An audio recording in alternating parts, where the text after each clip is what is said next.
فيا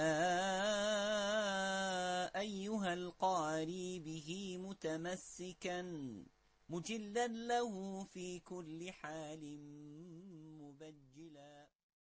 Assalamu alaikum wa rahmatullahi wa barakatuhu. Bienvenue sur le podcast du Tajweed. Mon nom est Khalid Bouchafer. Aujourd'hui, Inch'Allah, nous présentons le premier podcast du Tajweed. Qu'est-ce que ça veut dire le Tajweed? Et quelle est la définition du Tajweed? Bien sûr, dans la langue arabe, le mot a un sens linguistique qui est embellir.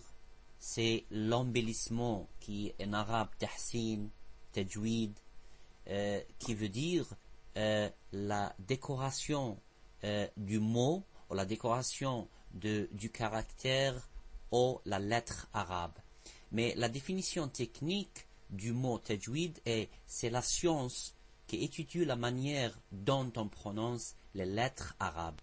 Alors non seulement d'apprendre ou de savoir comment prononcer les lettres de la langue arabe, mais aussi la manière pour respecter les articulations et les attributs de cette lettre.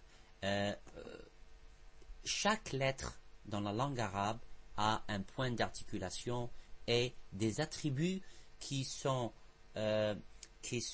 retrouvent entourés sur la lettre et sur l'articulation de la lettre.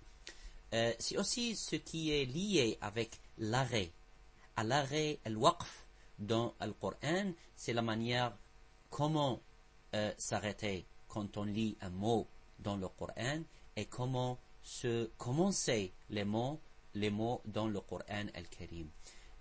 L'exemple, si je dis par exemple dans le Coran, Bismillahirrahmanirrahim, je dois arrêter dans la façon ou la manière avec la fatha, la kasra, la dhamma, ou je voudrais arrêter dans la manière de soukoun, Bismillahirrahmanirrahim, ou Bismillahirrahmanirrahim.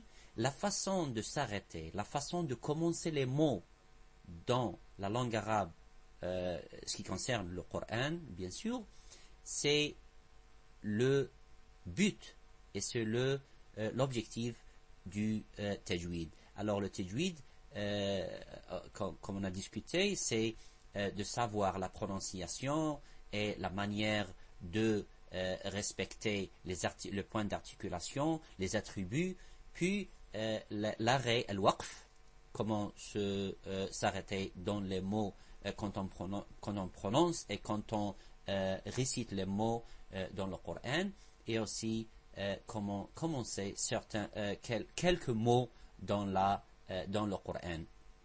Donc le but de la récitation du Coran et du tajweed, d'exceller, se surpasser et d'acquérir une haute compétence en atteignant la manière dont Rasulullah sallallahu alayhi wa sallam récitait le Coran aux Sahaba, les compagnons du prophète radiyallahu ta'ala anhum.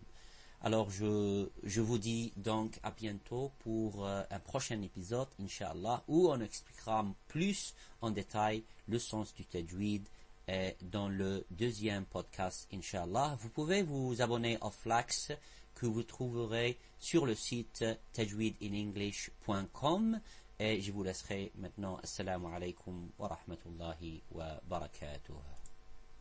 هنيئا مريئا والداك عليهما ملابس أنوار من التاج والحلى